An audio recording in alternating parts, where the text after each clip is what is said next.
ப்ரொஃபஷனல்லாம் விட்டுட்டு பண்ண இதுக்குள்ள விடாம வந்துட்டானா இவனுக்கு இது பிடிச்சிருக்கு.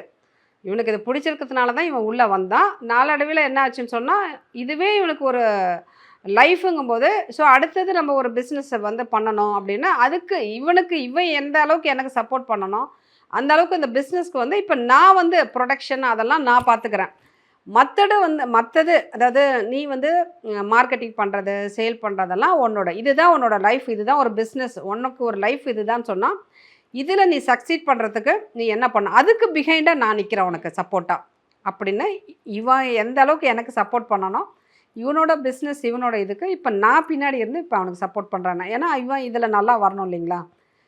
இத வச்சு இப்ப இது அடுத்த ஃபுல்லா பிசினஸ் மசாலாஸ் ஃபுல்லாமே இவங்க தான் பாத்துக்க போறாங்க. ஃபுல்லா ப்ரொடக்ஷன் வந்து என்னோடது. மற்றது மார்க்கெட்டிங் எல்லாமே நீ சேல் பண்ணுற, நீ எப்படி வேணாலும் விற்கிறது, அதெல்லாம் உன்னோட திறமை. அடுத்த கட்ட கொண்டு போகிறது உன்னோட திறமை அப்படின்னு. விரும்பிய பொருளை விரும்பிய பிராண்டில் வாங்கலாம். இல்லத்தரசி திட்டம் ரூபாய் 8000. வாக்களிப்பேர் உதயசூரியன் சின்னத்திற்கு.